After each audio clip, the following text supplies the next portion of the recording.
I'm David Barter, and I've been at GreenPages now for the better part of 9 years. My life in IT goes way back to the days of digital equipment and putting NT40 on the first IBM laptops that existed out there long before they were Lenovo. A lot of technology in the shipbuilding industry. That was my world for a while, and then left there and ended up consulting, and I advanced to here I'm where I'm at today. I don't know if that's an advancement or what I mean. My world has been a lot of stuff, from a Cisco network guy to a hardcore Linux guy, and then over the last probably 3 iterations of my career, I've been in the Microsoft side of the house, and more specifically here at GreenPages for the last 9, trying to drive the good side of Microsoft into your organizations. So that's my background. You heard a little bit about the restaurant, build street runs for fun when I'm bored. Got a couple of kids. There's a couple of seats in the middle back there, bud. Yeah. A couple of kids. I live about an hour and a half north of here, and I hate sports jackets. So I'm glad to see that there's only a few of you in here in them, because I was going to feel wildly uncomfortable if the whole room was that way. Kyle, you want to introduce yourself? How you doing, everybody? I'm Kyle Cira. I've been with GreenPages for about 5 months now. I have a background in general, pretty broad IT. Started off in help desk, like probably a lot of you folks. Went there to consulting shortly thereafter. I did information security for a while. Worked really closely with the New York State government, a lot of departments there, Board of Elections, Department of Health, and whatnot. Went from there to GreenPages on the cybersecurity team as well. So I'm still in cybersecurity. I love it. I have a cloud focus, cloud computing specifically with Microsoft, so Microsoft Azure, Microsoft 365. That's kind of like my favorite. So I do have the AWS SysOps admin cert, which is an absolute nightmare for anyone who has it. It's a 3-hour exam, and they don't let you kind of fail if you fail. So it took me like twice to get it, but I got there. There you go. But yeah, so this whole presentation is really about, do you have a leak? Specifically around corporate data, being IT guys, especially, and we're going to get back into a little bit of history here, but, I don't want to jump too far ahead, but a lot of the time, as IT folks, your main objective being operations is like, get it to work. We got to get it to work. I don't care about necessarily if it's scalable, if it's going to be repeatable. We just need it to work, right? And when you do that, who knows what happens to your corporate data? Who knows who's going to access it from where, when, how, all that stuff. And certainly not zero trust. So with that, and jump right into our agenda. So we're going to look back to 2020, some a good story from there. I'm sure we all got a good story. Overcoming the defaults, data protection action, teams and how to protect it, work from home security, and then a little bit of Q&A at the end. I promise won't be a Q&A about David's restaurant, but There will be. we can. What was the main if you theme? want. Plenty of purpose. Pass fail will. Pass fail, definitely no, great. Totally got it. So before we start, we're gonna ask this question. Everybody raise their hand who thinks that the M365 platform is safe. How many people think your M365 platform is safe? None of you. How many here use M365? As in, do you know what's happening inside of that modern environment every day where that data is? So do you think it's safe? So that's the question. You don't have to answer it. We need to ponder on it, because at the end, some of the biggest places where what we're going to focus on are some of the places where we've seen in the last few years, especially from the push to work from home, then return to the office. That whole RTO, return to office, and hybrid worlds have really made us as an organization have to focus on helping you folks and others try to attempt to control the data without killing the user experience. And I think the biggest thing here is, how do you not make it so, and you heard about it on stage, how do you work through this so that you will have an organization that you're meeting the goals of the organization and you're protecting yourself so you can sleep at night, right? That I think is the hardest part. That's the dichotomy of being an IT person today when you're dealing with Microsoft 365 platform. Right? That's right. That's right. Probably got rid of the 2 cards. That would have been No cue cards. So a look back to 2020. So we all probably have a story here. So, most of us remember March of 2020 when everything shut down.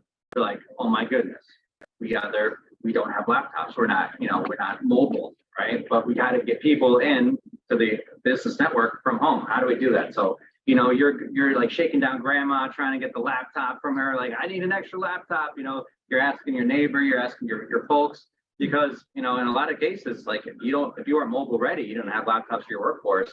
You had workstations in the office and you had to get people into them to then, do their job. So it was a big rush for, oh my gosh, we got to make this work. So, some of you might have been lucky enough to have, a laptop ready to go. You're already mobile. Maybe you work in a consulting business, maybe you don't. Even if you did have a laptop, then now you got to worry about getting people in. So now, do you have a VPN appliance with enough licenses? Can you support that amount of bandwidth and stress and strain on it? There's a lot of problems. And then worse yet, when you did have a situation where you had to borrow machines that you probably didn't have on the corporate side, what is that device?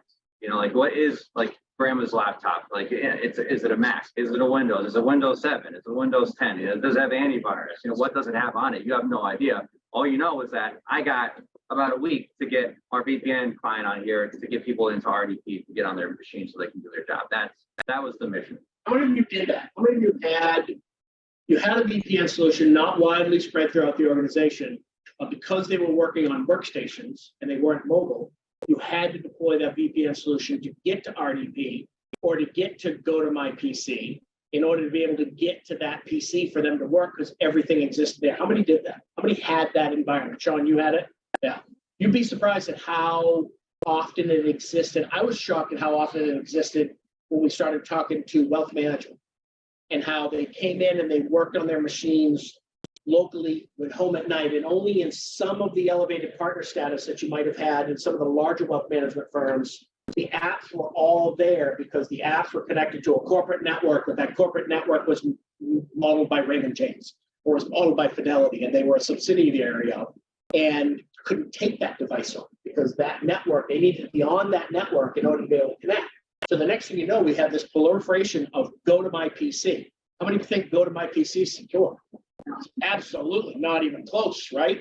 But here we are running financial to the second transactions from something at home, as Kyle described, across this go to my PC environment on a PC in the network. There's just nobody in the office.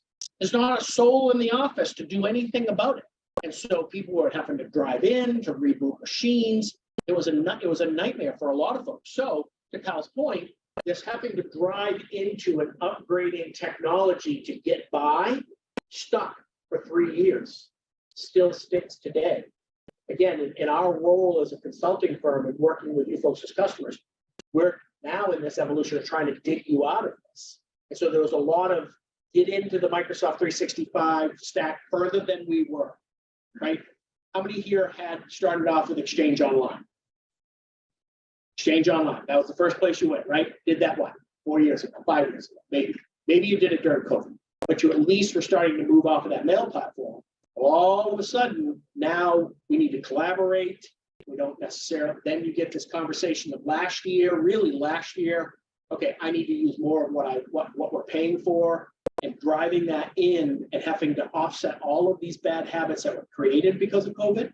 That's in some cases had been there for decades. 20 years of bad choices made in IT to allow folks to work and not tell them no. And that was a hard thing to deal with. And so assuming you went through this gauntlet of fun, trying to get on a device and get onto your work network, you're dealing with that problem of, oh my goodness, what is this device? Like a lot of it's not a show of a hands thing, but some of you are aligned with control frameworks, so you have certain requirements, like you have timeout on your lock screen, you have full disk encryption, you have to have endpoint protection, you have to have all this stuff. But when you're using grandma's laptop, you can copy and paste between RDP sessions and whatever else. It's a total nightmare. So you're working, but it's not optimal, to say the least. So this leads to picture. Oh yeah, anyway, skip one. All right. So yeah. All right, I jumped in. It's okay, keep going. So get onto your network here, and you're finally working, and then you have an issue where, okay, we have a bunch of defaults in place. We probably just spun up the cloud. We weren't in the cloud, and so what do you do there? You know, some people are just, you know, they focus so much on productivity that, you know, you don't realize that while Microsoft offers a solution that is quote unquote pretty secure, you know, like they don't leave the front door necessarily wide open. But there's a balance. Like they want it to be usable, right? Like if their product is totally locked down, you can't use it, you can't share files, it's no good. So even then though, there's some work to be done. So what we did was we kind of noticed a lot of our clients had pretty much started getting into the remote work environment, getting into the cloud a lot of the time, right around the 2020 timeframe, maybe a little bit earlier. And we noticed that a lot of people were just like, oh, I'm just running the defaults, so even if it's security defaults or they're not making any, you know, crazy configurations. You know, it's certainly not ideal. So IT teams, you know, the problem is that you guys are so strained typically. You know, the IT budget is small, and then typically the security budget is a subset of that, and it's even smaller yet. So like, how do you take the time and how do you have the expertise and how do you have, you know, how can you acquire the training to really kind of build out 365 and make sure that it's, you know, not only supporting your business objectives, but, you know, you're not having a data leak, you're not having data all over the place. Yeah, if you think about Microsoft 365 4 years ago, right? It was Office 365, first of all, right? Yep. Then you had bolt-ons that got you pieces of that. And then the Microsoft 365 platform came out, right about 4 years ago, where you could bolt in EMS and start to play with that, use that tool set. And if you compare the Microsoft 365 platform 4 years ago to what it is today, it's extremely difficult for an IT organization, let alone me, who has to focus on it every single day, to try to keep up with it, right? And that drive from whether it's coming from organizationally through an organic growth, an organic push into collaboration, or it's coming from a mandate at the C-suite to say we need to be more flexible, we need to provide these work things. I need you to use what I paid for. Why am I paying for this $40 a month license and all these things? Are they all implemented? Well, that in itself is where the security controls came into play. And if you really look at what Microsoft's done recently, they've started to rebrand it, split it out. You've got Viva, you've got Purview, you've got Entra, you've got all these different things that are coming together that are making it even further. There are, I think at this point, last count, there are 70 native applications in the Microsoft 365 stack. 70 native applications, let alone all the other pieces that are in there that are apps or that are features that you turn on or you buy from the marketplace. And it becomes very difficult to understand where your data is going, right? The proliferation of teams, the concept of how many people know what runs teams? Everybody know what runs teams? Yeah. What is behind Teams that makes it what it is? What's the back end? SharePoint. That's right, it's SharePoint. What's the back end of OneDrive? SharePoint. What's the back end of voicemail for Teams voice or Teams messaging? Where does it go? Voice notes. Jesus. I get on notes migration. Don't ever do that to me. I'd rather kill myself. It goes into Exchange Online. If you're not aware, that's what stuff is stored. So how do you know where that data is going? How do you figure out that going through these security controls that are ever changing, that you can get to that information and protect that information? But you're being forced to deploy that structure, deploy those tools. Again, maybe it's a real guerrilla warfare going on in your organization that this person found out that they could get, oh, wait a minute, what's this thing called Sway? Right? What's this thing called? You know, what are these other tools that I see that I'm assigned to? Because again, back when you were trying to get people into the pillars of it, Office 365 Exchange Online, SharePoint Online, OneDrive for Business, maybe not. There are all these other pieces that you didn't check the box. And even 4 years ago, you couldn't check the box to unselect the pieces. Now you can go in and do that. But the concept of external users wasn't a concept at the time. But if you didn't know it, it was wide open. You could share anything with anybody 4 years ago. All they had to do was have an email address. And they were invited in. OneDrive is the worst offender. So those are the things that what Kyle's talking about here. You're pressed for time. You're trying to get people so they're working again. You're trying to generate revenue. You're trying to not be a roadblock to that and keep the company going. They're either downsizing, they're moving out of facilities, they're staying out of facilities, they're not going into data centers. There's a lot of change that's happening. All of that is happening, and you forget these little things that turn out to be where data goes. I'm a Mac user. How many Mac users here? A lot of Mac users here, okay? Mac user. Guess what I can do? Well, I couldn't until Visteris came in and told us I couldn't do it anymore and put controls in place. I can copy from OneDrive to iCloud. The minute I do that, I violated my security arrangement with my organization. My data is no longer secure. If I were leaving my organization, who's to say that you wouldn't know that I had grabbed every file about every customer I have and moved it to my iCloud? You have no idea unless you go in and actually do the work to get there. So those are some of the things that happen as a circumstance of you trying to deploy to keep your end users productive. Here's the big question. Do you ever get to go back and look at that again?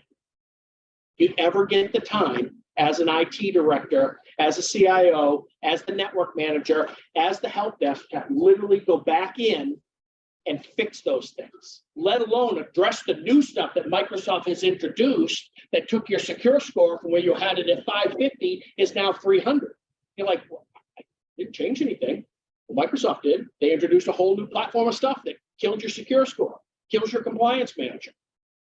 So that's what we're addressing here with this, is this whole concept of what are the critical security controls that you're going to take on for your organization without hobbling your end users to the point where Microsoft 365 is not a valuable tool. Yeah, so like David was saying, what we essentially did was we kind of like looked at the situation here. It's like, okay, so you got a tenant, you got a lot of data in it, you got a lot of applications. And one of the most important questions was, do we leave the door wide open, on accident? And a lot of people, the first thing they jump to is MFA. They think it's like the silver bullet. Oh, we got multi-factor authentication, we're good. That's not really true, at least not until earlier this month.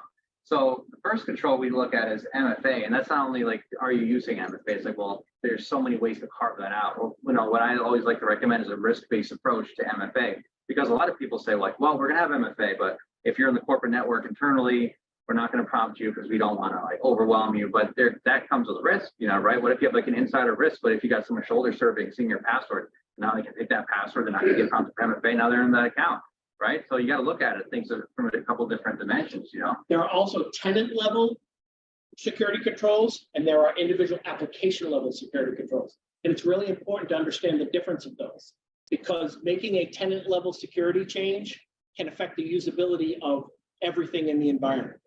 So the concept of what I can do on my mobile device, let's just say you're enrolled in Intune and you're using Intune.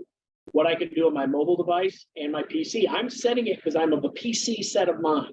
I'm thinking about what's going on here. I'm not really in front of mind what the handheld device is doing, but because I'm making a change at a tenant level like MFA and access through that, what's that do on my handheld? What's the experience of that on my handheld? Yes, a lot of us have to interact with it, whether it's the AD authenticator or whether it's Duo or whether it's Okta, whatever that is. But what's the effect of that by trying to access things? Because half the time you don't even have the form factor in which to interact with that on your smartphone to be able to do the MFA challenge, right? It's this small. That's why I carry these now, right? I got another pair of glasses because I got to get into my phone. Thank you, Jay Pasteris. And I got to look. And I can't read half of what the writing is because it's not meant to be on the phone. The interface for you being authenticated through Microsoft, the single sign-on, have you ever looked at it on your phone, how tiny it is and hard to work with? That's some of the things that you have to think about as you're going through this, that it may not necessarily be the silver bullet, right? Yes, security-wise, it's a step in the right direction. But when you start talking about usability, there's other things. MFA doesn't cover external user. MFA does not cover guest access. In my OneDrive, if I share it and if I have not addressed guest access and I share a document with you out of my OneDrive, you now have access to my OneDrive. You are not challenged by MFA to get there. right? So there's these little holes in the system that take place. Yeah. So how many of you have heard about MFA fatigue attacks? You heard about it, talked about today. How many of you have experienced it? Have you? So typically when you configure MFA, like a lot of people want to go for that really easy user experience. They want for that push notification, right? They want to get that, like, oh, my watch just jingle, push the button, let them in. But a lot of them, people don't take the step to realize, okay, like, well, what asked for that prompt? Where did it come from? Was it an app on my device? Was it somebody from like? Because it doesn't tell you if you've looked at it. It really doesn't tell you where the ask is coming from. Yeah. It's just M365 is prompting you for this. Yep. So the bad guys now are gonna, they're gonna, get one of your passwords. They're gonna phish you. They're gonna, use a weak password. They got it from another data dump. And now they keep prompting you for MFA, and they're just, gonna wait until like 7 p.m. at night, and they're gonna wait for you just to be tired and like, I'm sick and tired of this. Push the button, and now they're in, right? How many of you have been through a password change with Microsoft 365 single sign-on? I've been through the password change experience with MFA. How many times do you have to log in? 3? Yeah, 3 is the minimum, right? Yeah. Rick's right, 3 is the minimum. So now think about it as an end user who really doesn't understand that process. And yeah, exactly right. They're now getting 5, 6, 7, wait an hour, 10, 11, 12, wait an hour, 13, 14, 15 requests. That's where the MFA fatigue is coming in. Because they know the experience is this hassle of having to do this. It's the hassle you're going to have to live by for a while. But what they don't understand is, why is it happening? And what? Wait, I just did this an hour ago. Oh shit, I'll do it again. And you do it again, and then it comes back an hour later, and you do it again, and now they got you. Right? So that's the concept of MFA fatigue. It isn't you getting 15 MFA requests right in a row. It's this understanding that the body that's trying to come in and use that tool set to integrate, to get into your environment, is waiting for you. They know it's 3 times, right? They know that, so they do it 3 times, and then they come back and they do it again because it's an experience that you're expecting. You're just not expecting it every hour, and then you finally give up and say, "Yep, the last time I'm going to do it." Instead of after the 3rd legitimate attempt and you're in. And you get the 4th one an hour later, you saying, I need to call out, this isn't right. 99% of your end users will never do that. They will never question it. They will never question the request. That's why this whole thing about security is, unfortunately, at this point, we're still reactive. We're always going to be reactive. We can be as proactive with every tool in place, but we're still going to be reactive because we don't sit here every day and find these holes and create these tools that charge against those holes every single day. Yeah. So MFA can be Swiss cheese essentially until earlier this month. There's basic authentication protocols that will get you in. How many still have it? How many still have it? I've had a couple of customers that had to re-enable it. How many had to re-enable it? Be honest. Nobody here. Nobody had to re-enable basic auth. Interesting. All right. No IMAP, no pop fan. So here's the unknown thing, Rick. Right. This is great. I love it. Here we go. So they deprecated on 10.4. They deprecated basic authentication, right? Microsoft went throughout the M365 stack and disabled it globally, only to offer you that if you absolutely needed it because you had a vendor that was using your Active Directory, your Azure AD to authenticate with TLS 1.0, and they hadn't updated their software package, you could go into your tenant and check a box and re-enable it. For January. Till January 1st. So what was the point? The fact is that they made a decision. They got pushed back from the larger organizations that control their path in life, which isn't them. We all know who those folks are. Federal governments, state governments, national governments out there, big vendors like Coca-Cola, the automotive industry. They all have impact on what Microsoft does because they're all in the beta testing pools. The fact is they had to give people an out because there are so many third-party products out there that are still living off of basic authentication, and they're not going to change. And you as an IT person in your organization have to support those apps until a point comes where you can deprecate them yourselves. So it's really interesting that nobody here ran into this. We had the help desk all charged up. We were talking to folks. I had a couple of folks panicking. came in and said, hey, you know where it was, a lot of it exists in? The real legacy industries like paper companies that are using old AS400 systems, things like that are doing current tickets, that are doing TLS 1.0, that are just trying to talk to Active Directory through some sort of mechanism that was built 15, 20 years ago, and they've never changed it. They did do a good job of doing the work. They did. Before the cutoff, they did. They did for 2 years. Yeah. For 2 years, basically. People. But you would be shocked at the people, though, that absolutely ignore it. I don't have it in my environment. I'll be fine. Then all of a sudden they're like, oh, maybe I do. So to your point, see, I can't tell which is which because they're both the same. That way, so to the point, basic authentication is still in your environment today. You can go in and uncheck that box and have that. In the minute you do that, what have you done to your environment? Yeah, so if you were to check your sign-in Not logs, secure anymore. you would see fine apps, SMTP, POP, IMAP, Yeah. all that stuff. So if you have like phone systems, voice systems that are using that, Marketing apps. that's where it would come in, right? So that those are usually your indicators. So what you really want to do is you want to enforce the principal least privilege, and one of the great way to do that is with blocking risky sign-ins. That's an E5 level feature, of course. So you want to be able to in real time say, all right, well, I usually log in from Jersey. Now I'm logging in from like Ukraine or something, like and like within 5 minutes, that's impossible travel, right? So it looks at a lot of these sign-in activities to say that's not right, and we'll block it or prompt you for MFA and all that sort of stuff. So a lot of these controls all work together to try to enforce that principal least privilege. So we try to prioritize some of these critical things to make sure, again, the front door is left open, because that's like the first step. Like first, assess like when you get a home inspection, is the foundation good? Is the roof good, right? That's like bare minimum. Okay, now you want to get a little bit deeper. And like we were, saying, we look at a bunch of different like little sub controls for MFA to really see like, how are you enforcing it? Are you using, Azure MFA, just basic on and off? Are you using conditional access? Do you have your policy set to all users rather than like, well, some people say, well, we have like a group for the MFA users. Like, well, how do you know that group's up to date? How do you know that group has everyone who needs to be represented? Is that part of your onboarding policy? What's your offboarding process? Right. Everybody has a good onboarding process, but what's your offboarding process for that? I was talking to a CEO, a retired CEO of a hospital this weekend, and I was shocked. He is still he's been out 2 years, he's still getting all the financials of the hospital because nobody took him off of the list. They have a terrible offboarding process. Yeah. So he's on all these email lists, and all this data is coming to him on a daily, weekly basis. He hasn't been in the organization for 2 years. Now, as an ex-CEO, practice is they tend to let him keep their email address for whatever period of time until he feels like he doesn't need it anymore. So that's part of the reason why he gets this. It's showing up in his corporate email address, in his corporate email client. But the fact is he shouldn't be getting board minutes. He's not part of the board anymore.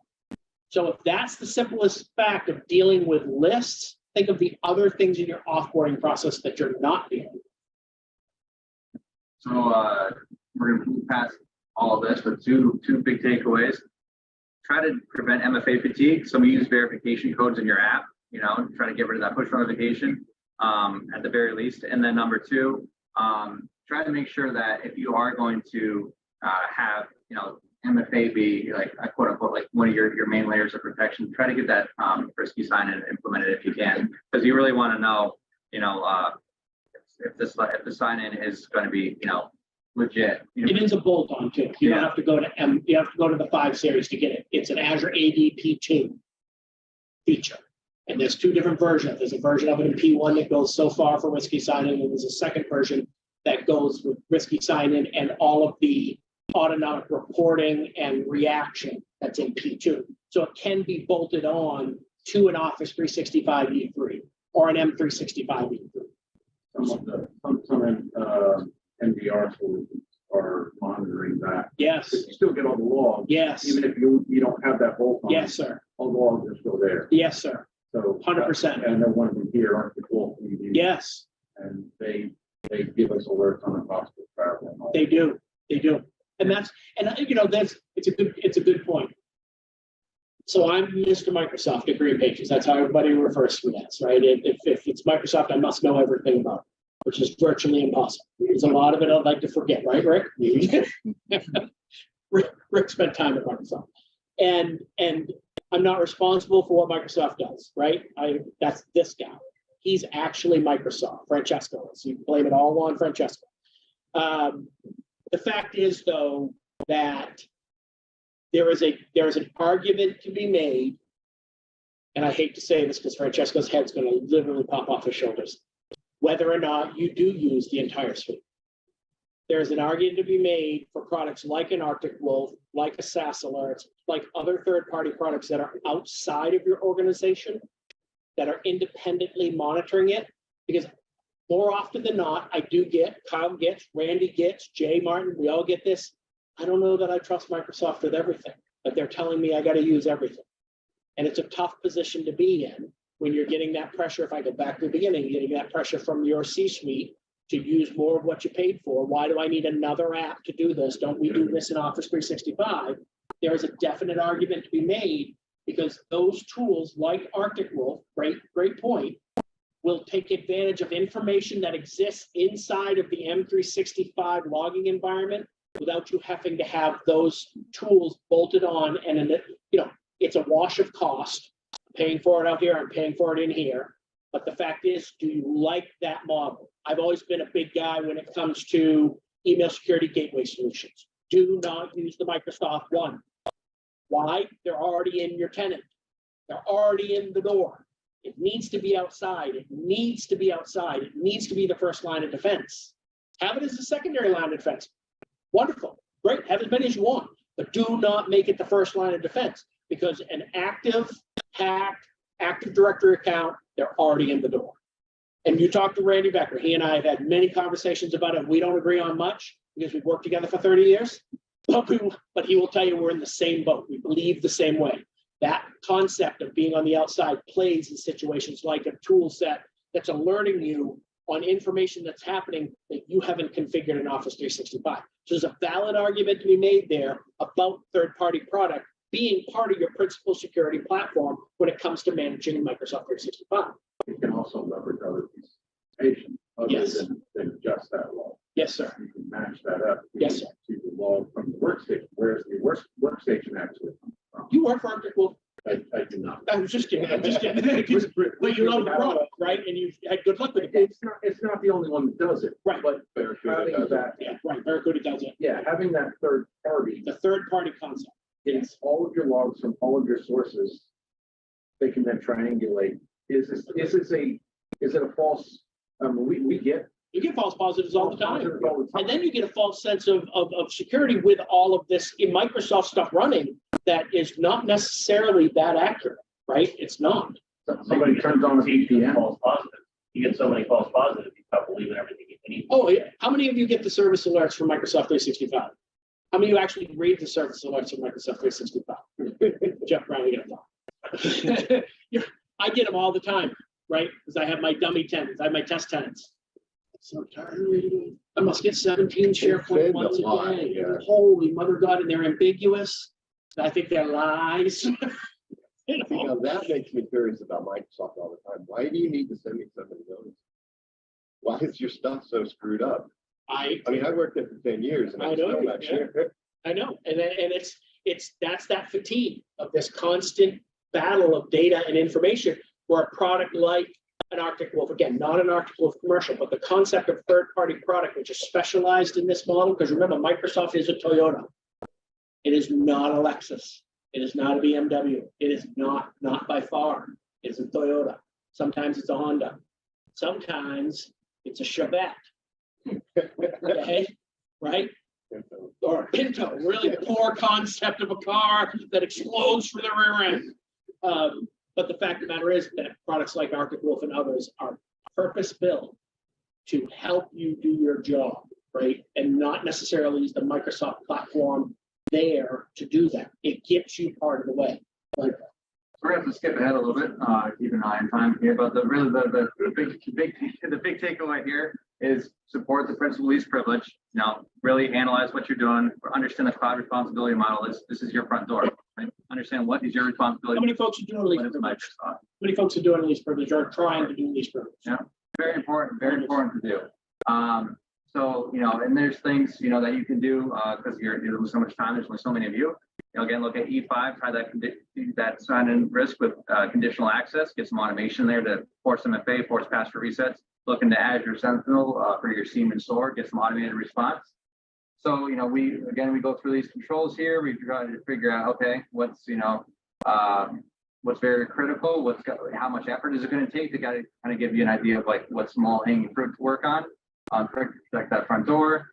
We kind of break down into, some of these findings, like, what is it, why you should do it, what you should do about it, some justification. There's your checkbox right there. That's all. Pick an artifact for you. Kind of like come up with a really nice report. And if you really want to know, like, hey, is my front door left open? This is kind of what we do. And then we give you some nice graphs, try to make it very executive. So Kyle does this for you, right? So this exercise that he's talking about is a GreenPages offer, where Kyle will come in and spend that time and hunt through your environment using this set of information that he has, and come back with a relatively objective look at your environment, right? It's as objective as it can be, right? Yeah, it's a mix of like on and off controls, like you just saw in that artifact, and it's a mix of having a risk-based conversation, particularly around MFA.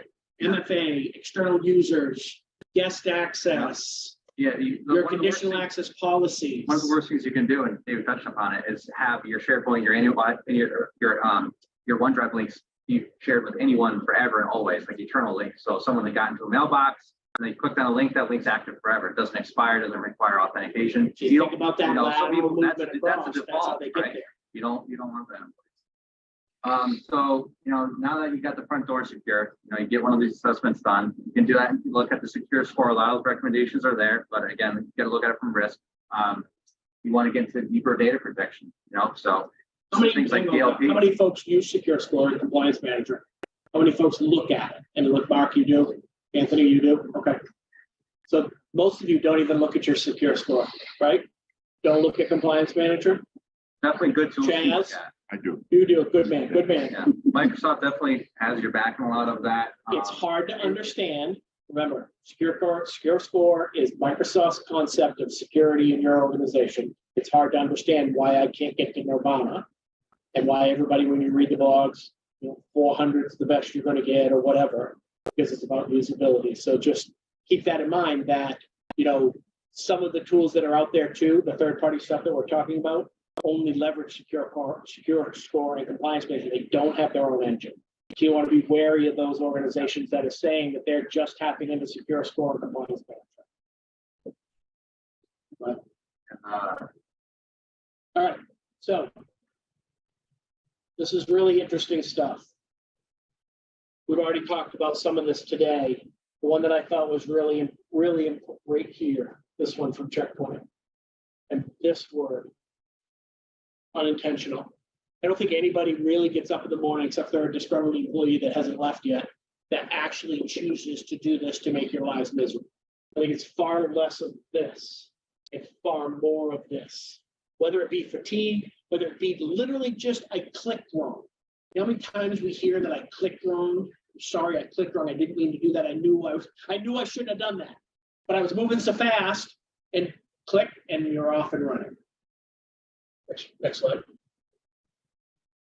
So some of the security challenges that we try to get you to look at around data protection comes in the concept of classification, comes in the concept of trying to manage user error, comes in the concept of what should be outside of your network. What data do you have that's getting outside of your network?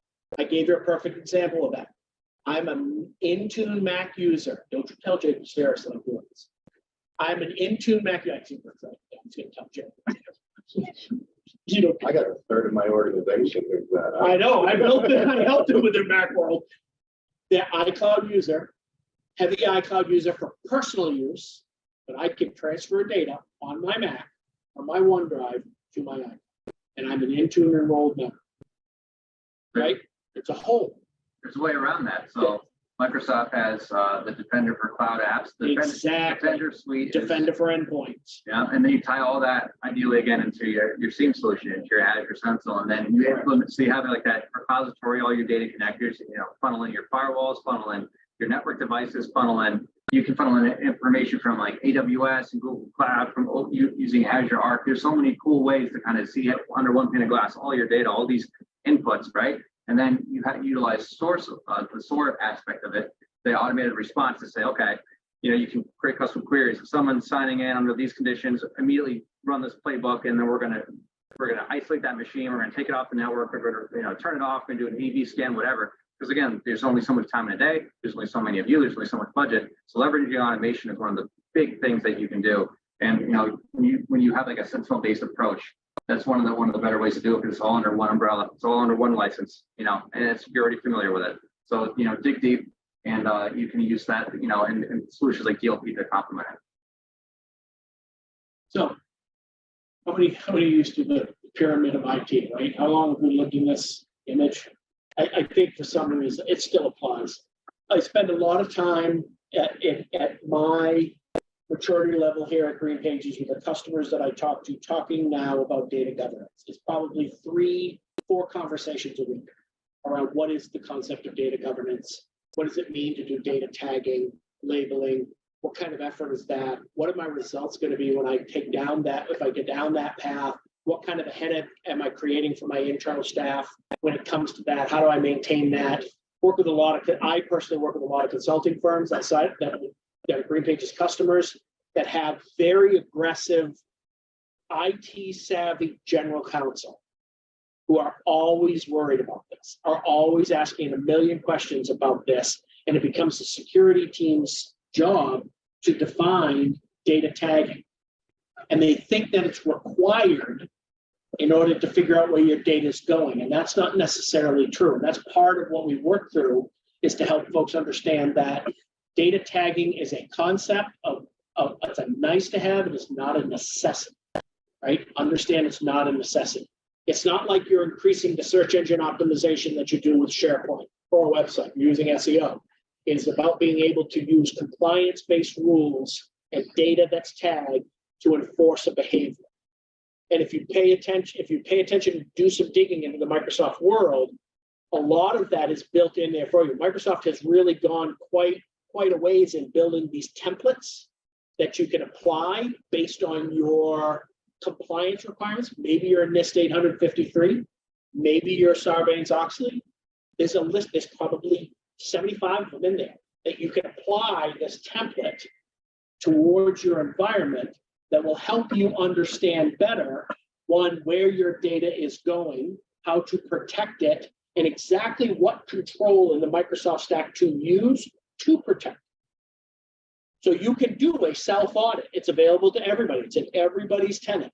It's in the security and compliance manager blade of the Office 365 environment, M365 environment. A core concept I would take away from that is your data, while useful, equals risk, right? The more data you have, the more risk you have. If you have data that's 20 years old, well, why? Like, what is your retention policy? What is your retention requirements? What are you obligated to have? You have way too much. You have like a treasure trove sitting in SharePoint, right? So you want to label your data. Or on a file server. Or on a file server. Now they want to move to SharePoint online. So keep track of your data. Don't hold any more than you have to, right? Because if someone were to break in, you want to try to eliminate the fallout from that as much as possible. So things like DLP preventing it from escaping in the first place. Labeling DLP, raise your hands. Who's got DLP? Okay, great. Data loss prevention, for anyone familiar with the acronym, and that's that can be done across your apps. And it pairs very well with the Cloud App Security because it proxies your application. So like David was saying earlier, if you wanted to prevent your data from getting into like iCloud or something, you could proxy out and say, like, we're going to eliminate copy and paste. We're going to do just like some application management. We're going to eliminate the ability to print. We're going to eliminate the ability to download, to upload. You can do that. You can allow users to get into an application in such a way that you take away those abilities to do those things to kind of prevent a lot of that leakage. Especially if you're using an MDM solution where you're pushing a compliance-based app, company-controlled app. And if you push those company-controlled apps as a package, as one feeding off the other using these policies, then you can control, to a certain degree, the behavior from app to app to app. Using map, reuse map. Yep. Application management. So I thought this was a very simple slide to read. I don't need to drain it, but just think about the parts of Microsoft's platform that address the 3 categories. That's essentially what this slide is showing. Next. This one's important because it does talk about who should, not who does, but who should own the various aspects of protecting data in your environment and what their responsibility should be. This is the hardest one in an organization to have. Who owns the data? How many of you have applications that have been in your organization more than 5 years? More than 10 years? More than 15 years? Who knows who owns those? Those people are long gone other than you, the IT person. So by default, a lot of times we get pulled in to do a migration of a virtual machine into public cloud, and it's an app-based, and no one knows who owns the data and the app. It's just been running in the organization for 15 years, and it's had IT's managing it. They don't know who owns the actual data. IT doesn't own the data. They're just managing this app that's running in the environment. Makes it very tricky when it comes to backups too. You know, you don't want to back up what you don't need. Like you can identify, like, do we actually need to back this up, or can we just rebuild? At least in terms of systems. You know, when you're dealing with certain controls, like if you do like the CIS controls or 853 low, you're dealing with offsite backups, offline backups, trying to protect against ransomware. You know, you don't want to have more than you need. It's just very expensive, especially when you start putting it in cloud storage. And who thought that role would come back? I thought I got rid of that with Veritas backup exec. But that rolls back because now we're talking about immutable backup. Who owns that data? In the immutable backup, in the platform that you landed into outside of your organization, who is responsible for that data? Who's responsible to make sure that when you recover that data, that it's recoverable? What's your plan around that? So this is a great slide of, in the Microsoft world, inside of Microsoft's Office 365, how data proliferates its way around. Things you can do to protect it, like we talked about earlier, mobile application management, you know, Azure information protection, that sensitivity labeling, automatic encryption, again, leveraging automation where you can. It's huge. Discovering shadow IT. Who's shadow IT? What do you think? Box? You're a OneDrive shop. You've got Box. Where do you start? Right. Whatever you don't sanction. And whatever you don't sanction. If you don't run what we were talking about, what you heard Jake Pasteris talking about for GreenPages, this list of sanctioned applications that we can work with, we've all got this. Every single one of you in here has this. Someone's used their account to set up a Box account, and they're moving data from their Office 365 environment to that Box account. Because why? I had a request to move this big file and OneDrive couldn't do it. It happens every day. I'm guilty of it. I've got a customer sent me something that was encrypted that I needed, it was too big to come in the door. So I have my Box account. I popped it into my Box account. I pulled it down into my environment. Never had anything sniff it. I'm gonna get fired of it. Jay's gonna watch this in front of me. So really understand a couple of things too. These are corporate initiatives. These are not IT initiatives. These are corporate initiatives. The concept of governance is everybody's tired of the word, right? Everybody's tired of governance, but it is super, super, super important when it comes to having a strategy around data protection. Without governance, it's just going to be this rule that was made and nobody enforces. Having a governance organization inside that is constantly working through this is super important. I thought this was interesting around the networking. Rocco has later on at 3 o'clock a conversation around cloud networking and some of the things to think about there. This sort of builds off of that. All right, so we got 4 minutes-ish left. How many people use Teams? How many people use Teams to chat? How many people use Teams to collaborate on project work? How many folks use Teams voice? How many folks have secured their Teams environment? Just you, Penner. It's probably because I did it. All right, see, we've all done it, but nobody's really secured it if you think about it. Teams is nothing more than a wrapper. Teams is not an application. It is a UI. It sits on top of its own version of SharePoint, not SharePoint Online, but not in the classic sense of SharePoint Online. It sits over here in its own site collection. OneDrive is a site under a site. It's a My Drive. It's there to be its own little site.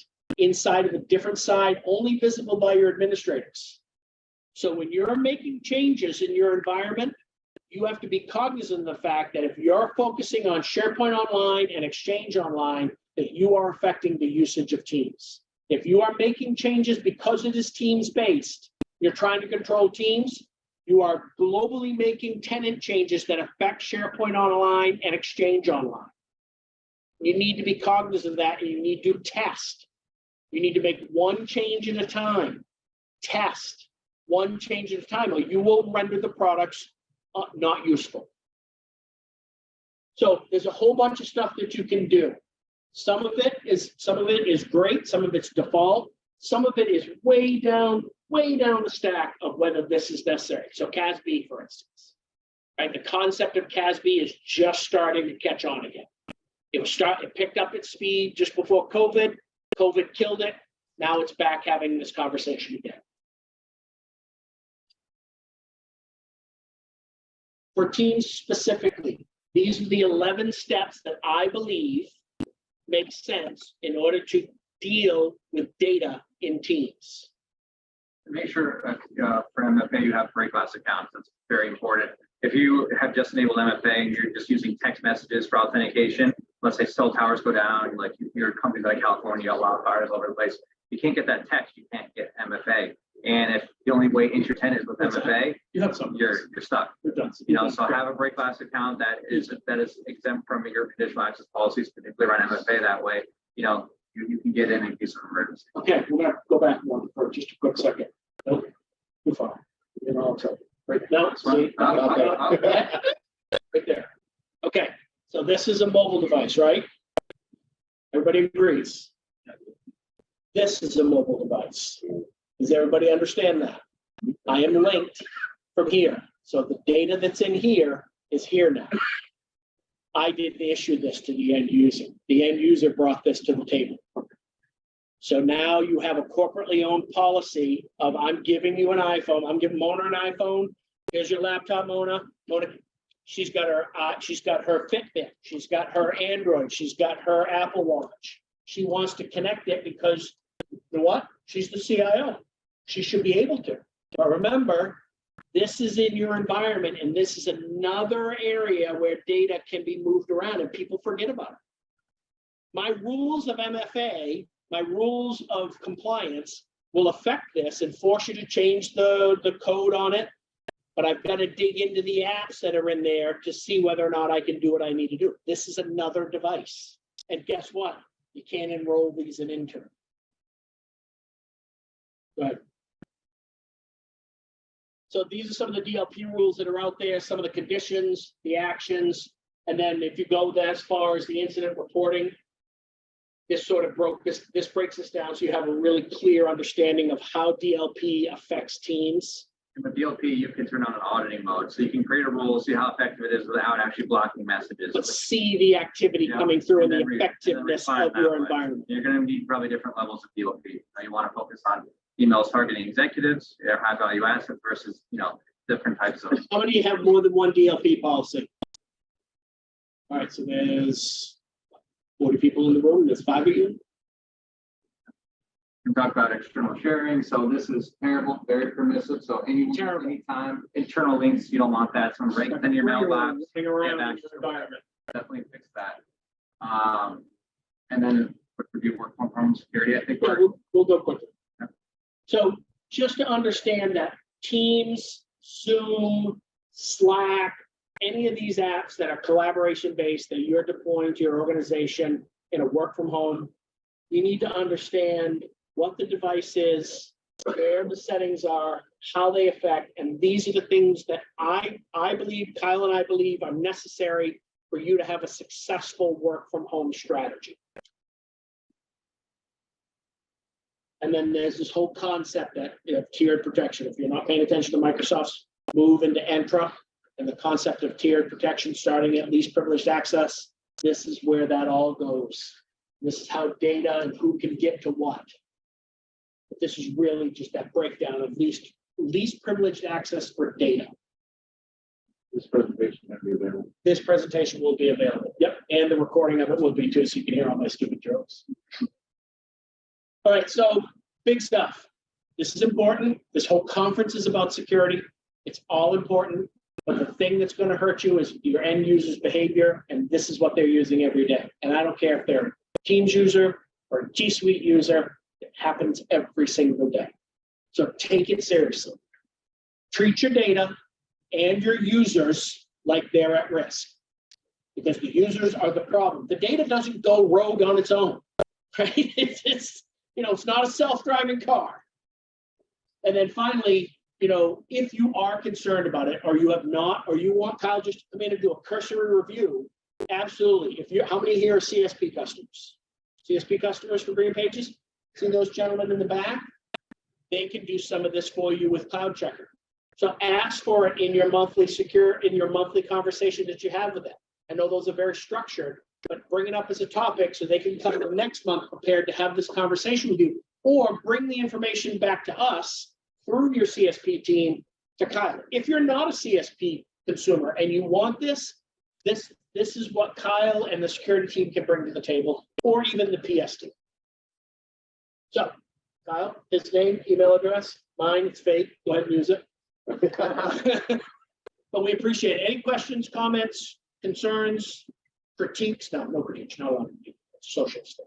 You got the app for that. You got the app for that. Thanks, Rick. Appreciate it. All right, any other questions? Anything else you want to talk about before I let you go? I will release you all to your next. Thank you, everybody, for your time. Thanks.